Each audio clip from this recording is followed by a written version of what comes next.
encontra o fogo na caverna do coração, se esse fogo aquecer mais os teus irmãos do que a ti,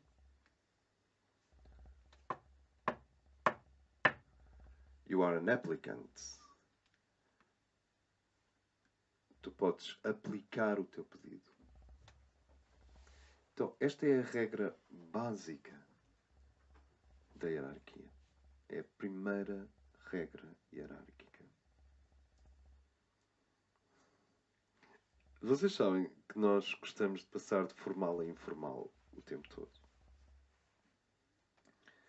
E agora vou ser formal.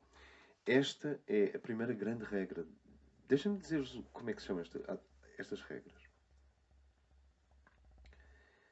Existem 4 grandes etapas: purificação, aproximação, contemplação e união. Isto na Igreja Ortodoxa Russa deve ter uns nomes muito bonitos. E na Igreja Ortodoxa Grega também.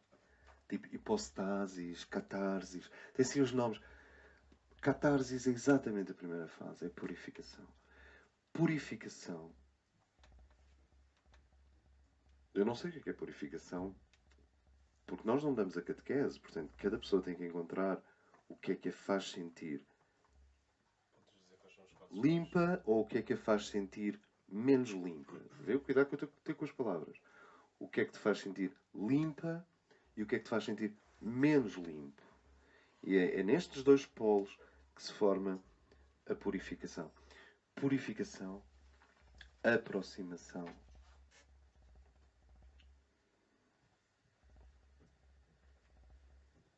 contemplação, união.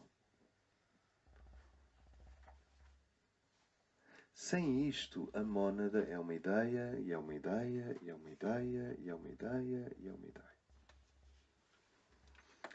E uma ideia, que é uma ideia, que é uma ideia, que é uma ideia, rapidamente se torna um ópio e rapidamente se torna um ópio do povo. Portanto, Lenin tinha a sua razão, porque nem ele nem o povo percebiam o que era a mónada, portanto a religião é o ópio do povo. A religião nunca será o ópio do povo quando as pessoas percebem que a mónada não é uma ideia, é um facto. Nós morremos para dentro da mónada. O corpo apaga-se e é decomposto e a tua consciência simplesmente eclode fora do corpo, fora da rede nervosa, na mónada. Depois tu consegues uma identificação total no momento da morte ou nas 72 horas depois da morte. Lembras-te da questão de passar o túnel rumo a uma luz onde há uma voz perfeita que está à tua espera? É ela. É ela. Pode haver uns guias à volta, mas é ela. E portanto o nascimento, a concepção de um bebê, o nascimento, aparentemente não é mais do que o gerar no seio de uma mónada de um novo suporte.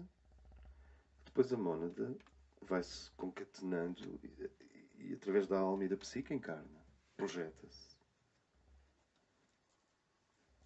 Da mesma maneira que um filme é projetado numa tela. Se vocês chamarem a projeção de um filme na tela de cinema a encarnação desse filme, fica mais claro o que é que nós somos. Projeções de uma intenção divina incompleta. Incompletas. Se fosse cinema e dizer assim, o verdadeiro filme está lá, está a celulose atrás de mim, e aqui há uma projeção, e a celulose encarna, não encarna, entela, a projeção do filme entela na tela. E pronto, lá tens o Robert Redford e Catherine Deneuve outra vez. Catherine Deneuve outra vez. É uma projeção numa tela. E nós somos projeções de uma parte da imagem sagrada do que somos nesta tela. Personalidades. Isto eu penso que vocês conhecem do budismo e do hinduísmo e toda a questão de Maya. Personalidades são telas. O fogo no coração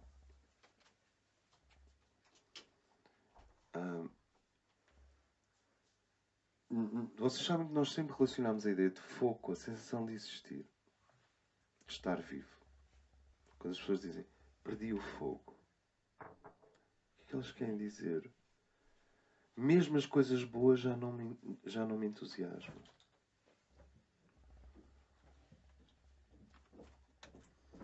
E o ato de bater à porta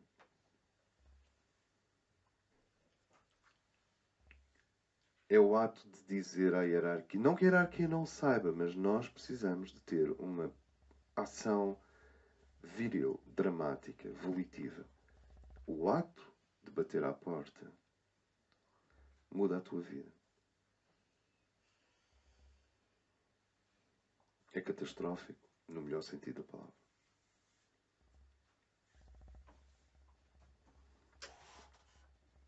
Não adianta bater à porta se esta primeira regra não estiver minimamente clara. E deixem-me dizer-vos, existem estas 4 etapas. Purificação,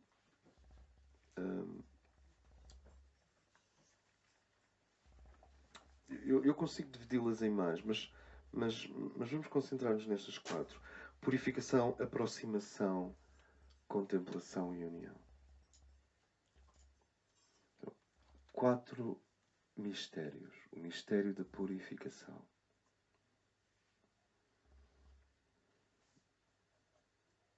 O mistério da aproximação. O mistério da contemplação e o mistério da união.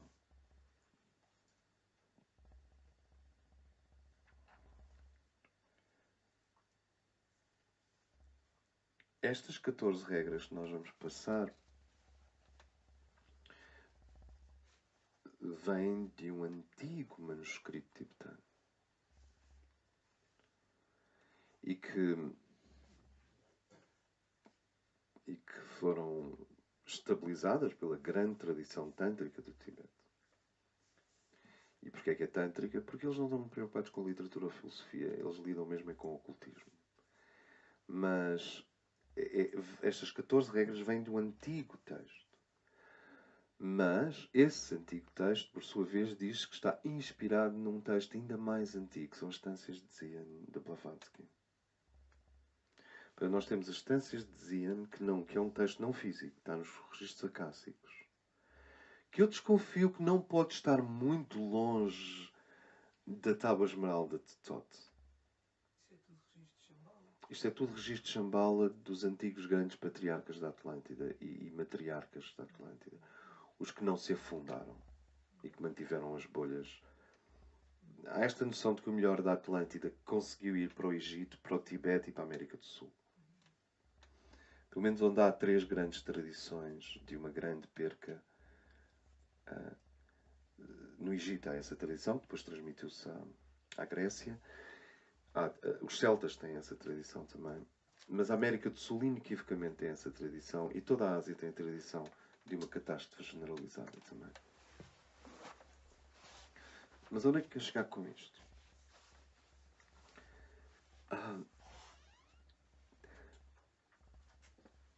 A prática da presença, que é aquilo que nós vamos aprender, nós não vamos aprender, porque isso é algo, isso seria pretencioso.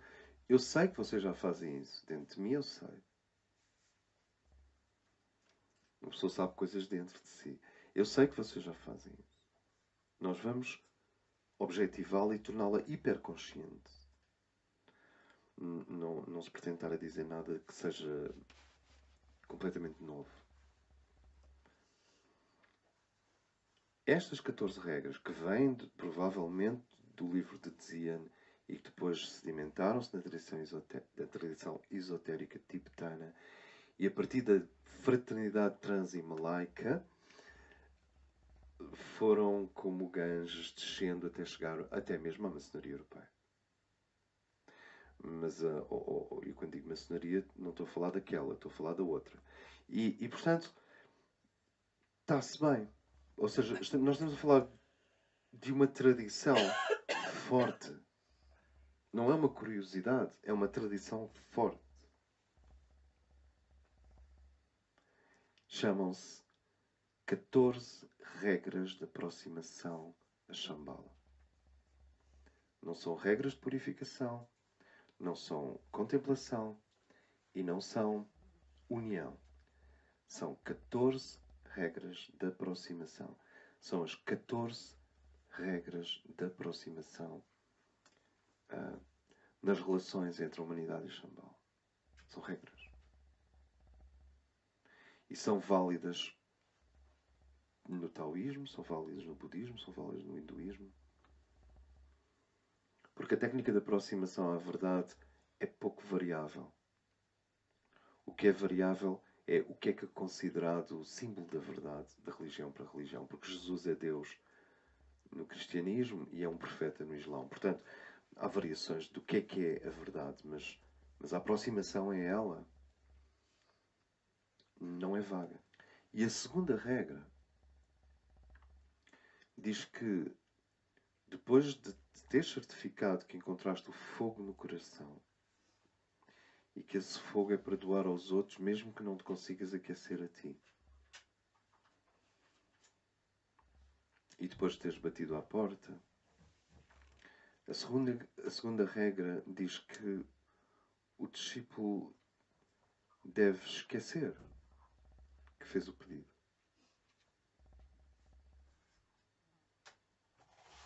De forma, e nós vamos ver isso melhor, de forma a que ele fique fresco, sem ideias pré-concebidas de qual será a resposta.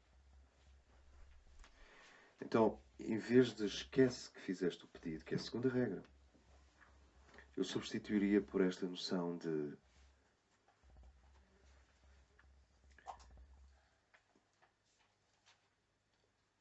anula as expectativas em relação à forma como a resposta vai chegar. Mas vamos ser claros. Quem está do lado de lá... Porquê? Porque tu não consegues esquecer. Senão entras naquela coisa neurótica de eu estou a tentar me esquecer que me deves... Estou-me a lembrar todos os dias que me devo esquecer.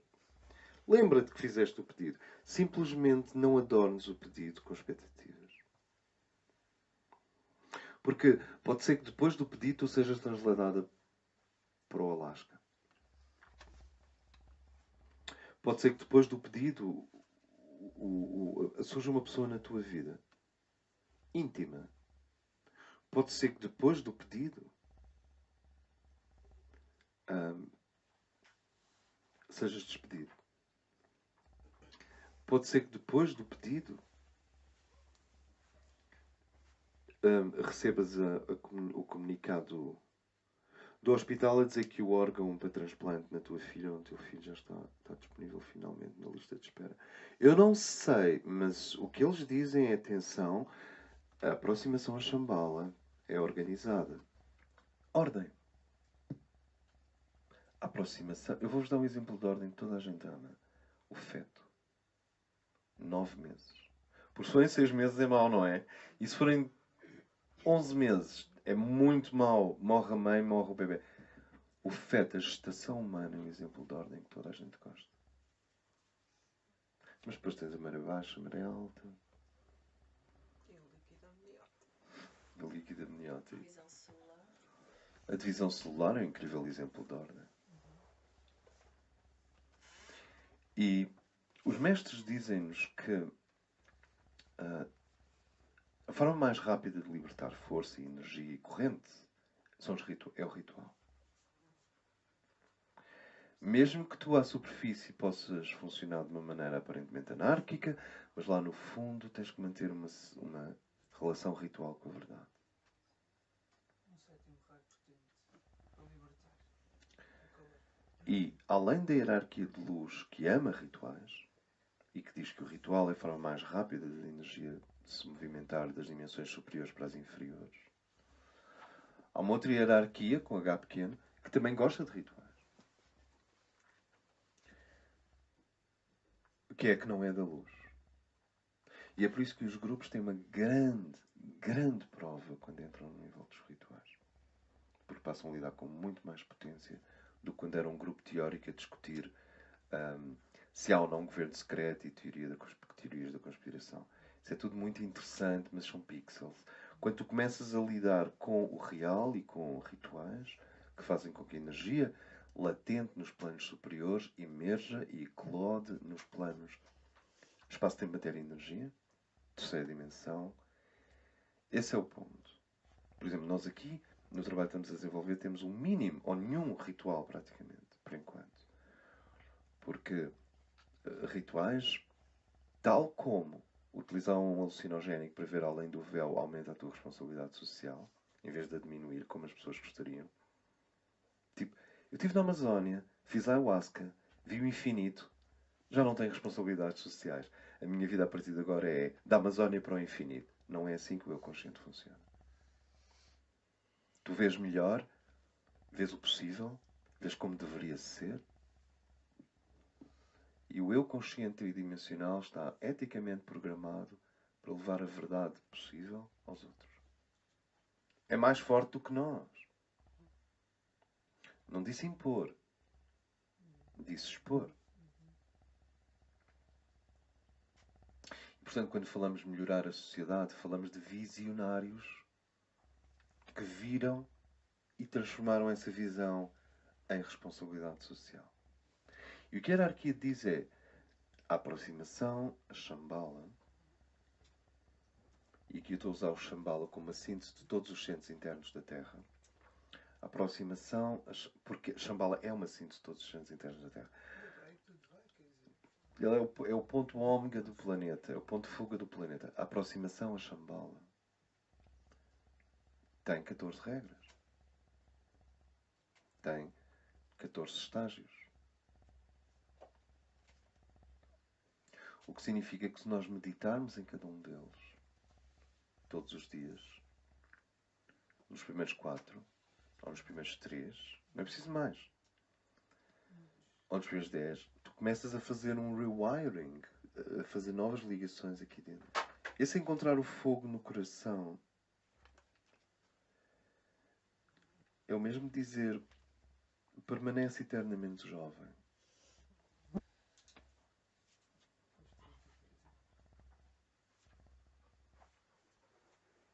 Porque a sensação de eterno, a experiência do eterno, vem aparentemente da nossa criança interior. Ela está na eternidade. O polo criança está na eternidade. Mas a sensação heroica de transformar o mundo está no jovem. E a sensação de responsabilidade social está no adulto. Eu gostaria que nós tivéssemos isto muito claro à medida que estudamos as regras de aproximação. A criança interior é a ponte para a eternidade, o jovem é a ponte para a transformação do mundo e o adulto é a base saturnina de responsabilidade social. Isto é, não adianta ter responsabilidade social se isso não gerar transformação do mundo. E não adianta ter responsabilidade social e transformação do mundo se isso não estiver ancorado no pano de fundo da eternidade. E é por isso que nós introduzimos esta nova psicologia, no qual não se destrói a criança para construir um jovem e não se destrói o jovem para construir um adulto. Constrói-se à volta. Tanto que nós vamos na nossa vida e somos uma menina e depois vem um acontecimento e desvia-nos e somos adultos precoces. Mas a menina está lá à espera que nós a reconheçamos, porque se a reconhecemos ela tem o fio para o eterno. E isto é psicologia espiritual. Portanto, eu aqui não estou a falar na criança interior no sentido magoado, ou traumático, ou narcísico. Estou a falar no melhor da criança interior, que é essa ponte com a eternidade. Que é o que define o estado da psique infantil. A psique infantil está em contato com a eternidade, não está em contato com a história. Todo o processo de educação é no sentido de fazer com que a criança aceite combinar o contacto que tem com a eternidade com o contacto com o espaço e o tempo, com a história. Na eternidade não há dentes sujos, sabiam disso? Mas na história ela tem que ir lavar os dentes antes de se deitar. Então, tu estás constantemente a ter que respeitar o facto de que nada é preciso, mas há muito a fazer. Este fogo no coração, a expressão é encontra no fundo da caverna do coração um fogo. uma das regras, eu tenho que evitar a palavra regras ou leis, porque isto são mesmo regras e regras é uma palavra que ninguém gosta. Mas Estâncias. são estações. Mas uma das mutações fundamentais na psique masculina é quando tu consegues que os homens percebam que a vida deles não é acerca deles. Demora imenso tempo. Passar do herói ao guerreiro. Ou do amante narcisista para o patriarca magnânimo que abre os braços a toda a gente. Ou a matriarca magnânima que abre os braços a toda a gente. Quer dizer, levar o lover até à alegria. Ou levar o mago até à sabedoria e à contemplação. Quer dizer,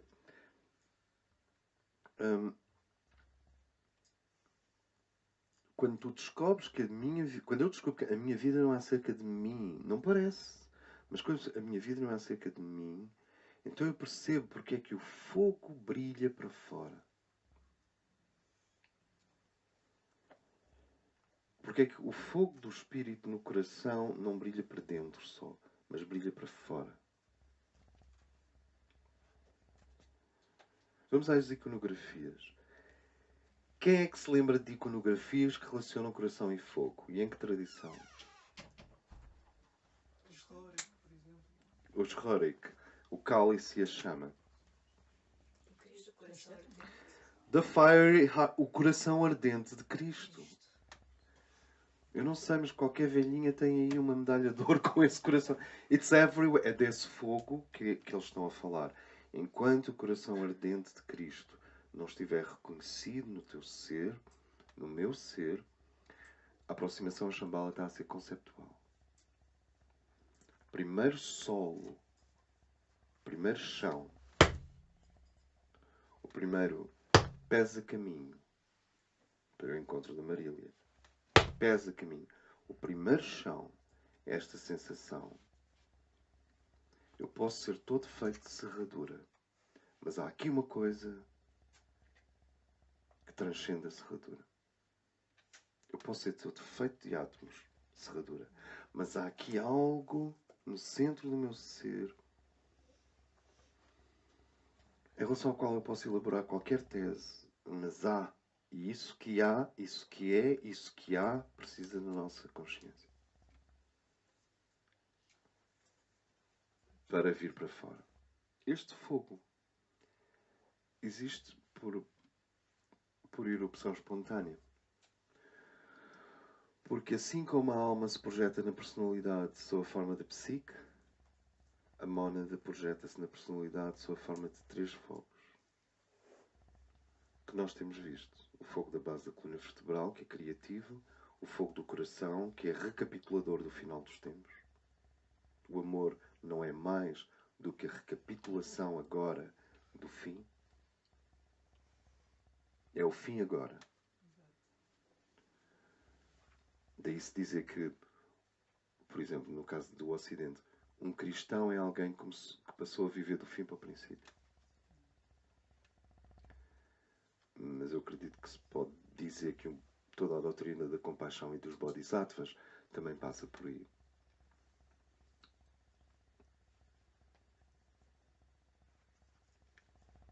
Este fogo existe por geração espontânea, não fomos nós que o acendemos. Eu não me lembro de ter acendido nada. Não me lembro, portanto não é um produto voluntário. É como o ego. O ego não foi criado pelo ego e o fogo não foi criado pelo ego. Portanto, existe. E nós precisamos de cair nisto. Nós somos criaturas sofisticadas, temos conceitos, temos sistema nervoso, temos 7 chakras, temos memória, temos o sítio onde nascemos e temos uma família. Temos coisas que preferimos não ter feito e coisas que nos orgulhamos. Temos coisas que achamos tão bem feitas e outras estão mal feitas. Temos uma formação e certas habilidades e certas capacidades. E depois somos uma chama. Feitas as contas existenciais, no fim, somos uma chama.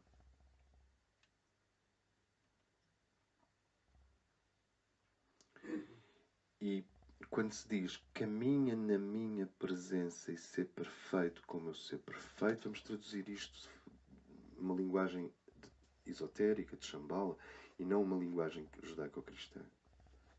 Discípulo, em vez de Abraão. Discípulo.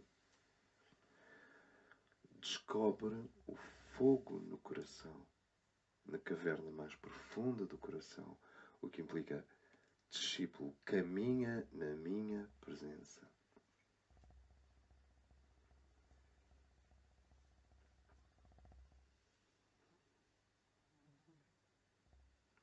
E, portanto, trata-se de um ser aprender a tornar-se receptivo e passivo em relação a esse fogo interior.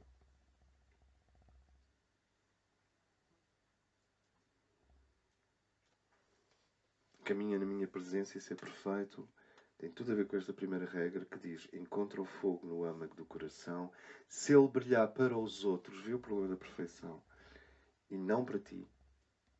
Quer dizer, se a busca do ser não for narcísica para reforçar o ego, mas se for universal para afirmar o direito de tudo a ocupar o seu lugar no universo e a prosperar, a expandir, a crescer nesse lugar,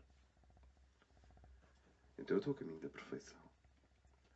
Porque o que me torna imperfeito é o voltar constantemente ao meu próprio drama em nível egóico. E eu não estou a dizer nem mal nem bem do ego. Estou a dizer que o ego tem tendência a captar sempre a nossa atenção, e isso é legítimo, porque os nossos problemas passam-se também no nível do ego. Agora, este fogo no coração, ele funciona desta forma. Cada vez que alguém não tem vida, emite um sinal. Esse sinal é: eu estou em carência de vida, eu sinto-me a morrer por dentro.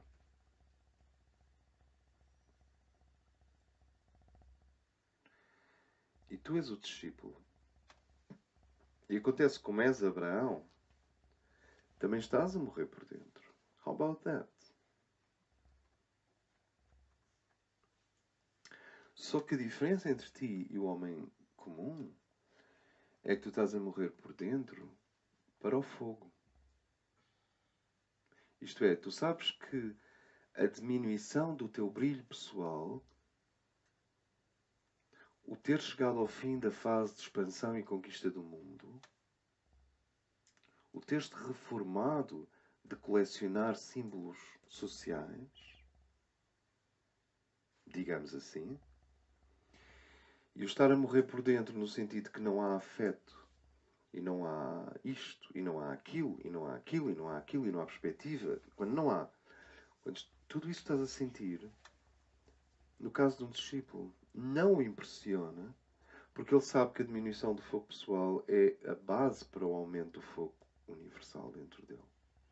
Ele está a transformar-se de uma cadeia, de uma candeia que ilumina uma janela, para o candelabro de 7 braços, para a menorah, para a sarça ardente. E é por isso que se fala em occult blindness. Quando tu estás muito próximo de algo importante, ficas um bocado cego. Não sabes o que se passa. Este fogo no coração é a sensação absoluta de que eu existo. É a sensação absoluta de que há um espaço para mim no cosmos. É a sensação absoluta, absoluta de que há um motivo e uma missão para mim. Uma tarefa. E é a sensação absoluta, não é relativa, absoluta, de que eu venho do divino. E o divino está em mim, sob a forma desse fogo no coração. Portanto, não é teoria. E é esse fogo que está constantemente a impulsionar-te para a frente. A dizer, tenta outra vez. Tenta mais uma vez. Tenta mais uma vez.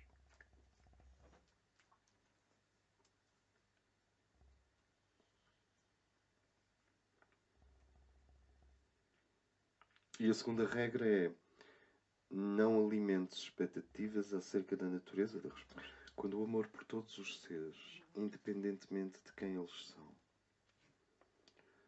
começa a ser um facto realizado no coração de um discípulo, e, no entanto, o apego a si próprio começa a deixar de existir, essa é a indicação de que ele está a se aproximar do portal da iniciação.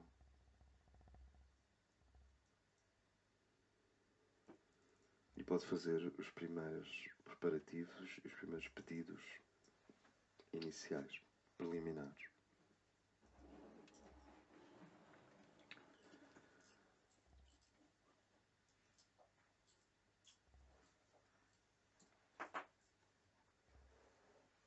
É necessário que ele faça o pedido de forma clara e consciente, antes que o mestre entregue o seu nome como um candidato. Vocês veem o lado formal disto? Nós temos a noção de que o processo deveria ser espontâneo e orgânico, como o crescimento de uma abóbora ou o crescimento de uma horta. Mas não poderá ser também? Para nós, do lado de cá, vai ser. Tu nunca sais à rua e está lá uma frase no céu a dizer é hoje. Não, para nós vai ser orgânico, mas para eles não é orgânico. Não é uma coisa, olha, parece que é bem formal e exato. Ou seja, é necessário que este fogo tenha sido reconhecido, detectado e que haja um amor por todos os seres, mas um certo apaixonamento por si próprio.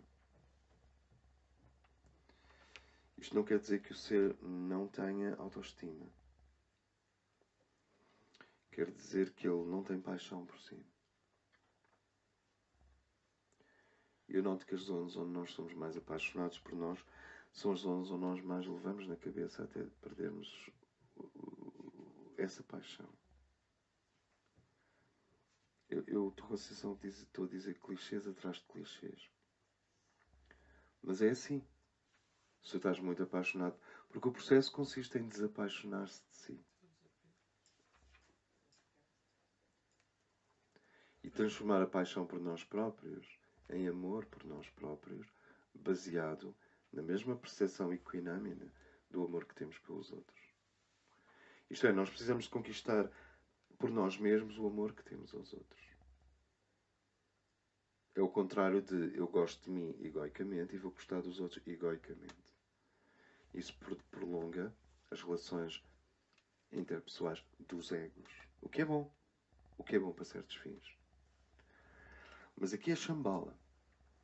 Então, eu primeiro amo o meu ego, depois amo o teu ego, e somos dois egos amando dois egos. Eu peço desculpa estar a falar tanto do ego, que é uma coisa que eu nunca falo, mas estás a ver?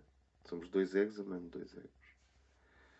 Depois eu começo a não gostar tanto de mim e começo a gostar da humanidade universalmente.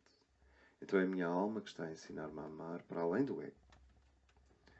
Depois de eu amar toda a humanidade para além do ego, de uma forma não idealizada. Isto é, eu amo de forma idealizada, mas caso a caso, circunstância a circunstância, eu trago o amor para baixo, para o nível concreto. E depois de amar toda a humanidade de forma idealizada e não idealizada, então eu posso voltar a mim e descubro que já me posso amar com o mesmo amor universal que eu tenho pela humanidade. Também acontece com os mestres. Eu amo a mim egoicamente, porque esse é o ponto de partida da libido. Freud diria, ainda bem que te amas a ti, egoicamente. Porque esse é o ponto de partida do desejo. Então, eu amo a mim egoicamente, na verdade eu tenho paixão por mim, eu possuo-me a mim, e ao possuir-me a mim eu quero possuir mais alguém. Então eu projeto a minha própria possessão nos outros e possuo os egos dos outros. Então somos egos enredados uns nos outros. Tudo bem. Dá bons resultados. E maus resultados. Depois, há um momento em que estás cansado desse nível vibracional, ele já não te traz absolutamente nada, quase nada. E tu ficas com a sensação de que focar o ego ou a personalidade apenas gera ruído. Começa a sentir mais como ruído. A partir daí, há o horizonte de amar o mundo universalmente e os outros universalmente está em aberto. Então tu amas os outros universalmente, idealmente, e depois amas os outros universalmente, não idealmente, com base em caso a caso. E quando descobres esse amor universal pelos outros, esse é o amor que começas a ter por ti de novo. Já não te amas a partir do ego, mas amas-te a partir da alma. E esta transição é fundamental. Nós estamos a fazê-la agora. Nós estamos a fazê-la. Se ele aceita que numa determinada encarnação a felicidade da personalidade pode chegar ou não, mas o sentido da alma e a sensação de destino e missão da alma chegaram, apesar da felicidade não ter chegado ainda, isto é o que significa o brilho, o fogo no coração brilha para os outros, mas não para mim. É que a expressão é muito subtil.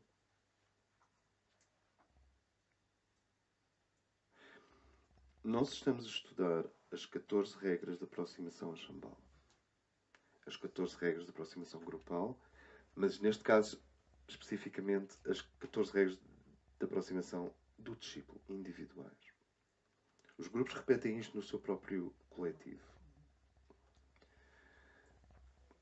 E a primeira regra, eu estou a bater sempre no mesmo, estou a andar em círculos, conscientemente, voluntariamente a andar em círculos.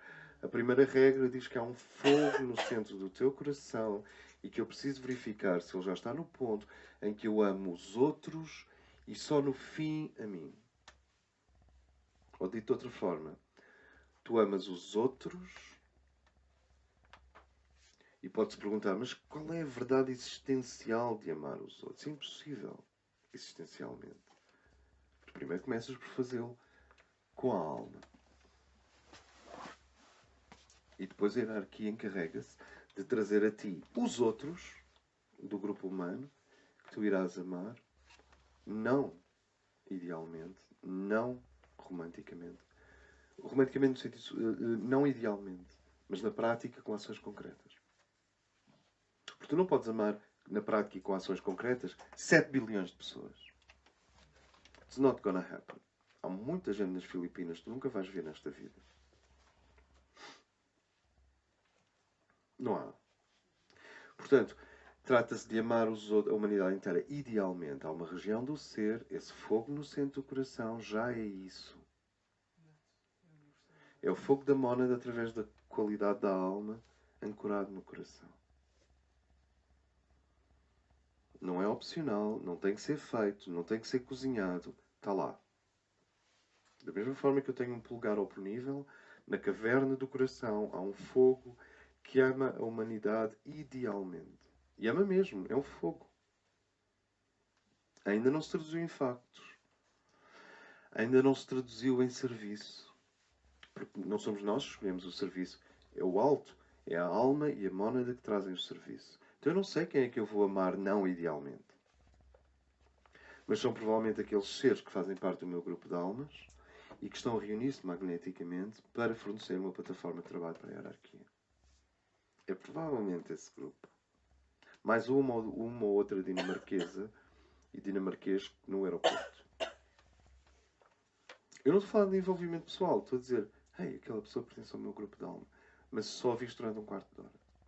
É possível. Então, nós amamos a humanidade inteira idealmente, com os corpos superiores e com o fogo no coração. E depois amamos não idealmente, com base em serviço concreto, o grupo de almas que o alto destacou para a demonstração desse amor. Que geralmente é um grupo formado há séculos. Os grupos de almas têm séculos e séculos de trabalho juntos. Sentem isto?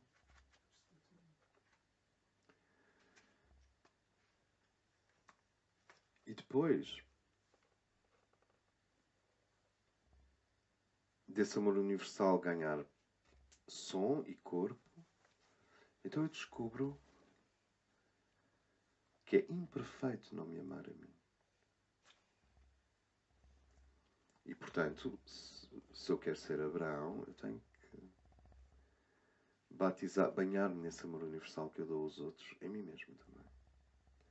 E esse já é um amor puro por nós próprios. É um amor não neurótico por nós próprios. É um amor que não depende das coisas que nós não gostamos em nós. É um respeito. Eu costumava usar em Belém o termo autorreverência. Lembras-te, Helena? Nós usávamos muito o termo autorreverência em 97, 98. Já há 20 anos. Autorreverência.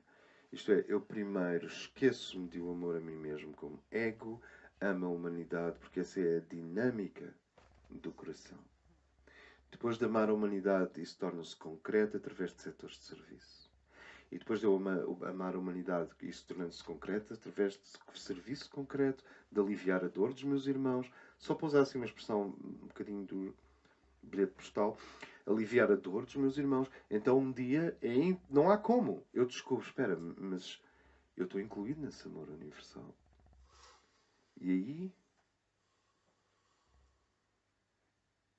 tu amas-te a ti mesmo como amas os outros. E amas os outros como a ti mesmo. Então está feito o círculo. Mas este processo de aprender, este processo de aprender a despossuir-se de si próprio é complexo. Porque vai haver obstáculos e o ego vai reagir.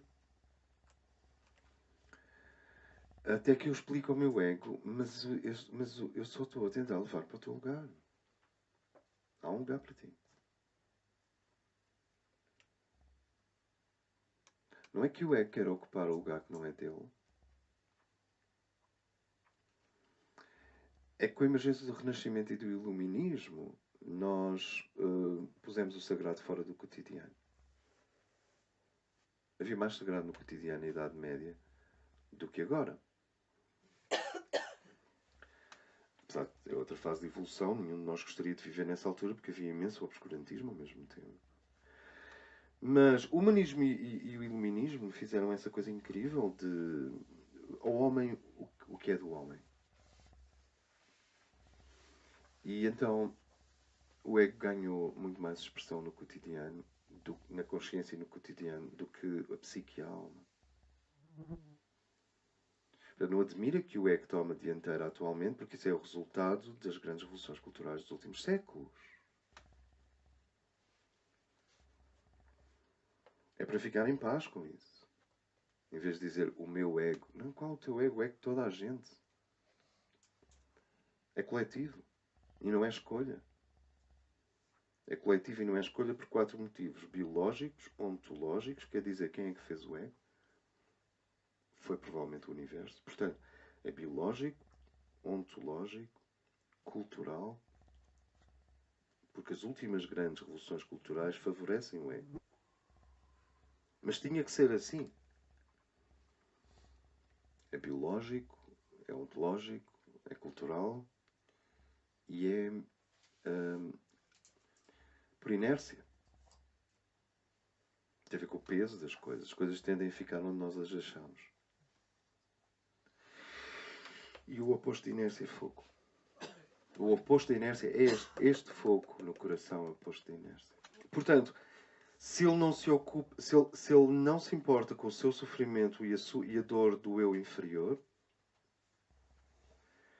se é imaterial para ele se a felicidade vem ao seu encontro ou não, e se o propósito na sua vida vai sendo progressivamente servir e servir o mundo, e se a necessidade dos seus irmãos é para ele, tem mais gravitação do que a sua própria necessidade. Isto significa o amor no coração brilha para os outros, mas não para mim.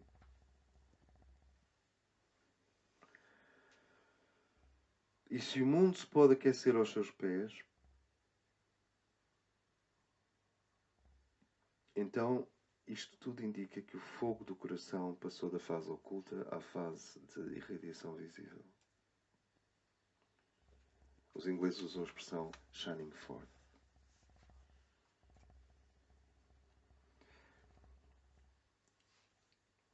Se ele não se importa com o seu sofrimento e com a dor do eu inferior, qual sofrimento e qual dor? A de toda a gente. Não é nem maior nem menor que a dos outros. Só que os outros estão preocupados dessa dor e tu já não.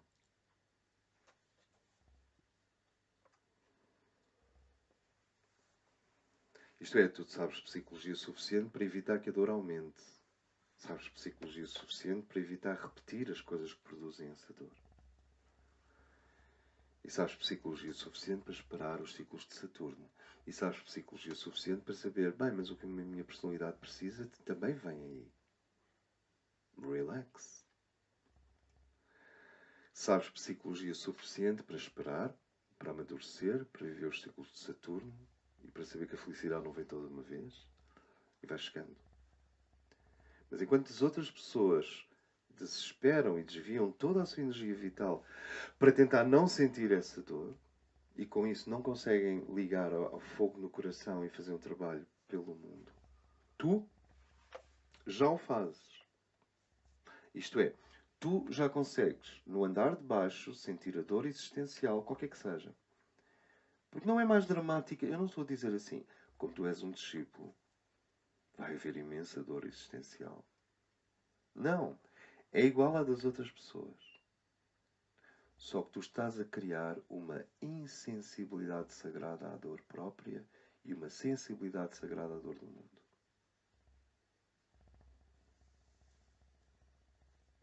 Cuidado. Porque não pode ser uma insensibilidade sagrada à dor própria ao ponto da pessoa estar urgentemente a precisar de falar com um psicólogo e não o fazer. Não sei se me faço entender. Mas é, com certeza, para o discípulo, a sua preocupação com a dor do mundo é maior que a sua preocupação com a sua própria dor. Este é o ponto do discípulo. E se for 50-50, já é muito bom. Vocês conseguem sentir isto? Este é o ponto zero da aproximação a Shambhala. Porque se a minha dor é muito mais importante e dramática do que a dor do mundo, e se o fogo no meu coração serve apenas para eu me lembrar de uma plenitude e para essa plenitude eu quero a realização do meu ego, quer dizer, para a plenitude do espírito eu quero a plenitude do ego, então eu ainda não estou na aproximação a Shambhala.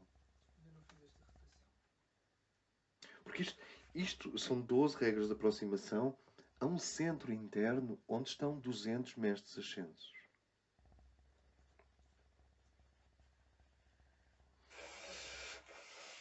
Cada mestre ascenso tem o poder de criar uma cidade inteira, uma civilização inteira. Cada um. É muito importante nós termos consciência de que quando começamos um processo espiritual a sério, nós estamos envolvidos numa coisa astronómica. As escalas mudam. É astronómico. E ao mesmo tempo vamos ter que permanecer pessoas normais e decentes e equilibradas e proporcionadas em todos os aspectos da existência. Mas a escala mudou. Novas escalas. As antigas réguas já não conseguem medir. Por exemplo, se é imaterial, se é irrelevante para ele se a felicidade vem ou não ao seu encontro. Por isso é que psicólogos como Jordan Peterson dizem: não procures a felicidade, procura o sentido. Mas isto vem de onde? Isto vem de Jung. Mas vem de Jung como? Não há nenhum Jung, nem nenhum... O que há é alquimia.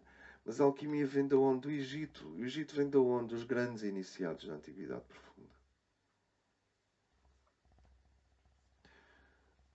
E o que eles sempre disseram é procurar a felicidade é totalmente válido, mas isso é o nível da personalidade. Quem é feliz é a personalidade.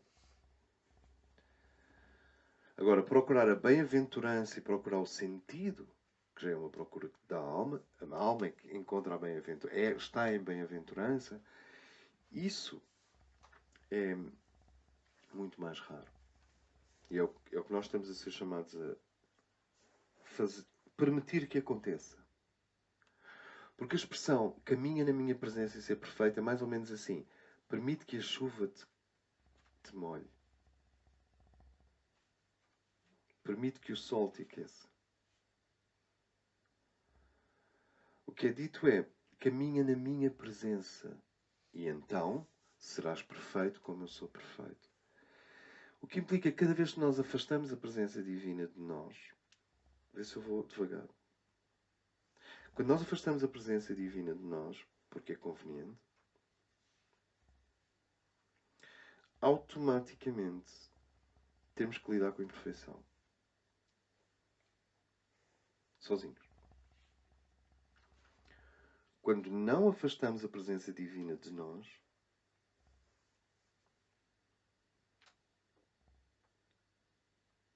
só temos de ter a coragem de entregar a imperfeição ao ser interno e ele, por irradiação, substitui o velho pelo novo. E a mónada é muito boa a substituir coisas velhas em nós por coisas nascidas, novas.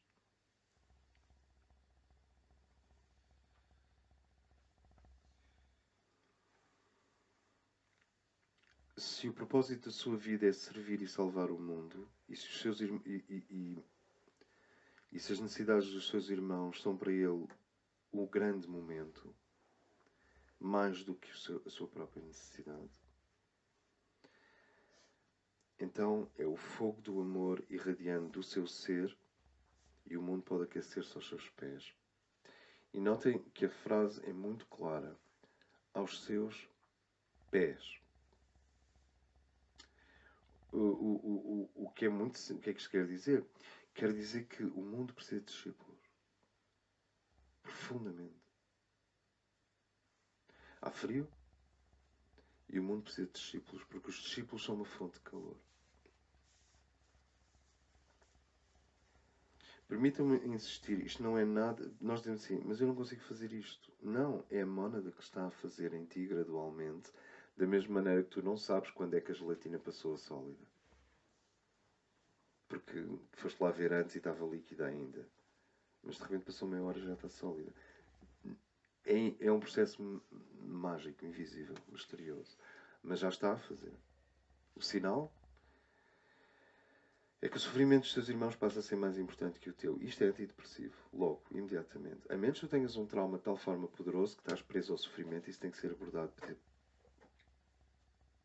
ao longo das desordens da personalidade ou perturbações do desenvolvimento.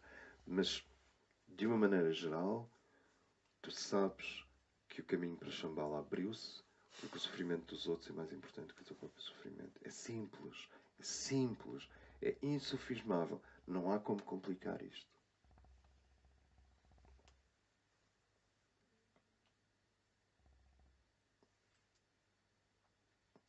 Este amor começa por ser neptuniano e, portanto, abstrato.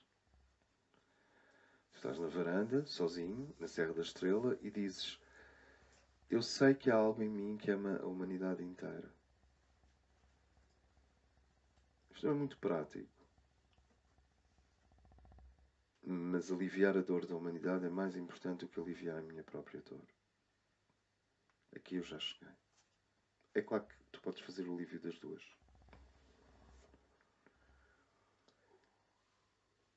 Depois desta contemplação de um amor universal, este amor tem que se tornar prático, vai se tornando manifestações testadas e, portanto, em vez de ser um ideal não prático e um sentimento agradável, vai se tornando cada vez mais um modus operandi.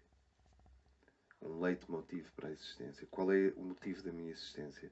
Servir o mundo e aliviar a dor.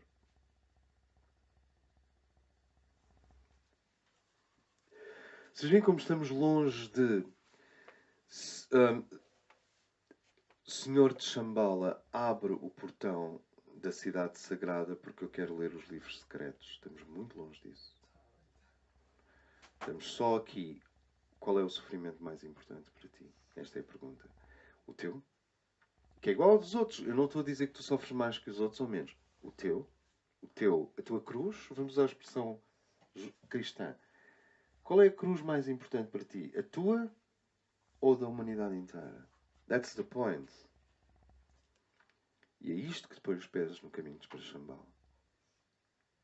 Agora, o que eu não gostaria de ver é as pessoas transformarem a ambição de si mesmas numa ambição de serviço à humanidade ao ponto de começarem a depauperar-se perante si próprias. Isto é, abandonarem-se, porque a única coisa que o superego espiritual delas aceita que elas façam é servir a humanidade, então deixam de cuidar de si próprias. Isto é triste, é molhado, é sombrio e não é bom.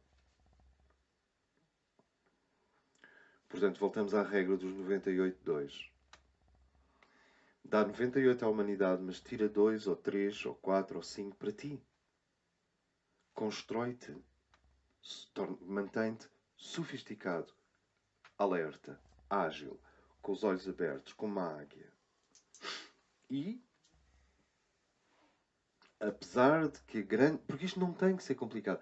Apesar de que a tua libido transferiu da paixão por ti mesmo para uma paixão pela humanidade, apesar disso, tu continuas amando-te a partir da alma o suficiente para te construir e não para te desconstruir. A menos que houvesse alguma coisa a desconstruir. Mas, basicamente, amar a humanidade e amar-se a si próprio na medida necessária para se construir. Para se auto-atualizar. Isto é, eu posso ter-me esquecido de mim na paixão pelo outro e pela humanidade. Mas isso não me dispensa de me atualizar. Eu preciso de continuar atual. Não é atual no sentido... É atual no sentido psicológico.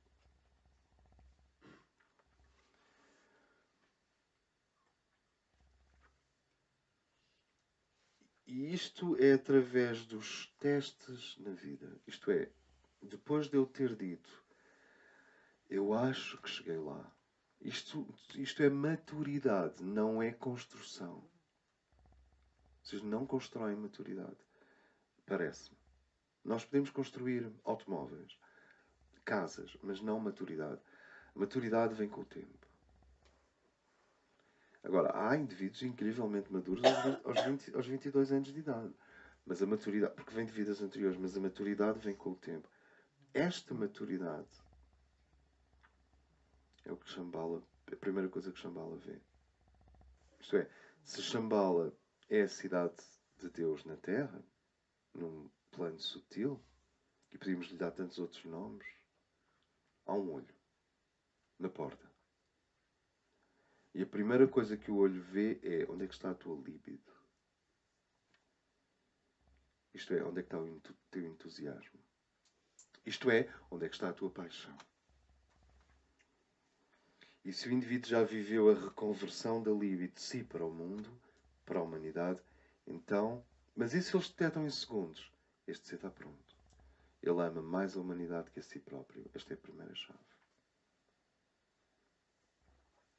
E nós só conseguimos ver isto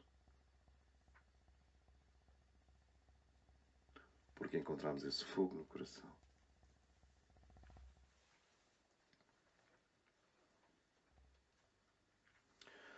Portanto, existe um impulso primário no sentido de entregar o melhor de si no altar do serviço cósmico. Pode ser que tu tenhas facilidade em aprender línguas, pode ser que tu tenhas uma intuição que é um raio-x e que vê imediatamente onde é que está um problema físico na outra pessoa. E o entregar isto ao altar do fogo cósmico é muito importante. E a segunda regra diz, quando a aplicação, quando este pedido, porque é um pedido, se tu sentes, é um pedido, já podes pedir. Vê como é simples a sequência. E é muito concreto. Eu amo mais a humanidade que a mim próprio? Ainda não. Ok, então tenho aqui mais uns dias, tenho mais uns meses para curtir. Respiras fundo e vais curtir. Agora, se tu disseres, eu amo mais a humanidade que a mim próprio, em termos de paixão mesmo,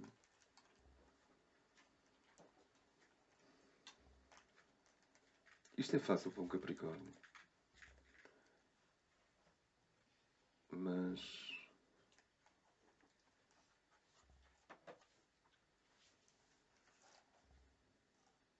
Como saber? Porque tu não tens como medir o teu coração, não é?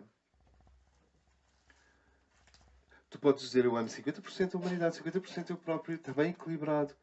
Mas vamos à prática, vamos observar o que é que tu tens feito. O que é que tu tens feito pelos outros? É um bocado paternalista pôr a pergunta desta maneira. Mas, se tu fores à prática, olha o que eu tenho feito pelos outros. É isto, isto, isto, isto. É de facto...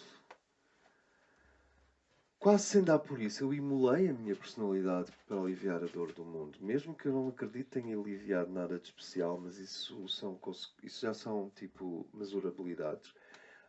Agora, a essência, eu vivi esta transformação. É a humanidade a minha arena.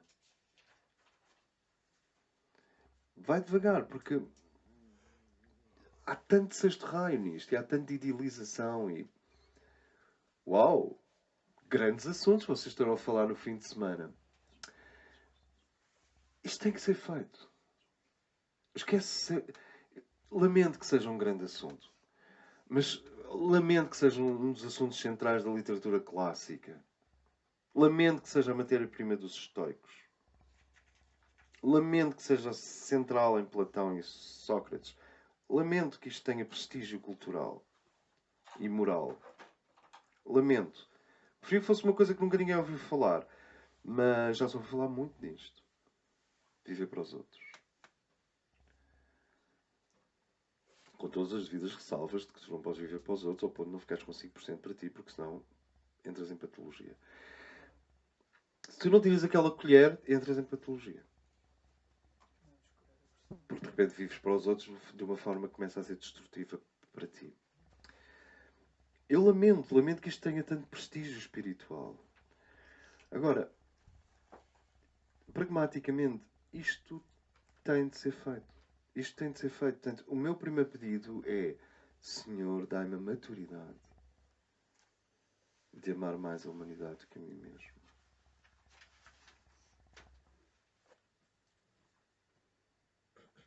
Mas há pessoas que não precisam, há pessoas que não precisam, há pessoas que nem sequer precisam pensar nisto porque já são assim desde os 18 anos de idade.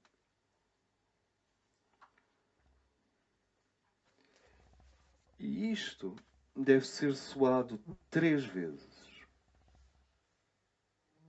Deve ser soado no profundo da mente. Deve ser soado no profundo do corpo astral. E deve ser soado na caverna escura do corpo atômico. Eu tenho um fogo, esse fogo está no coração, é o meu entusiasmo de viver. E é a minha sensação de estar vivo. E é transcendente à personalidade. Vem do espírito. O fogo que eu podia receber a nível pessoal, eu já recebi. É a alegria juvenil de ter uma vida plena à nossa frente. Agora, à medida que a maturidade chega, a alegria juvenil de ter uma vida plena à nossa frente já não é assim tão importante, até porque tu já não és tão juvenil. E agora começa o problema. Este fogo serve para quê? Para que é que serve este amor? Para que é que serve ver o telejornal? Uma vez que as notícias são um bocado repetitivas, para que é que serve ver o telejornal? Para que é que serve ter consciência do mundo? Serve para ou rejeitá-lo ou amá-lo. Ser ou não ser. E onde é que está o meu amor? E se tu começas a dizer, espera, mas eu amo muito mais a humanidade do que a mim. Ou então, vamos simplificar, vamos tirar o do que a mim. Eu amo a humanidade. Bom, mas isso vai criar um desafio a ti. Não à pessoa que está ao teu lado. A ti. E esse é um desafio que está relacionado com uma das grandes questões do iniciado, que é como é que o iniciado usa o tempo. E quanto mais tempo tu dedicares ao alívio da dor no mundo, vamos tirar o idealismo. Porque senão, sabes, com o idealismo isto fica no plano mental superior. Eu queria que isto fosse tipo mais este género, em vez de ficar no mental superior, ok? Cá em baixo, para onde é que está a ir o meu tempo? Para onde é que está a ir a minha libido? Para onde é que está a ir a minha... Está toda a gente a sofrer à tua volta. Faz o círculo de 360 graus. Em cada grau uma pessoa a sofrer.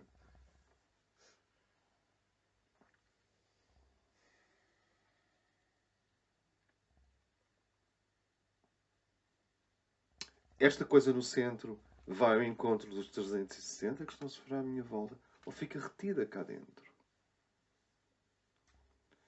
E se os irmãos veem, não, ele já soltou o amor para o que o amor é.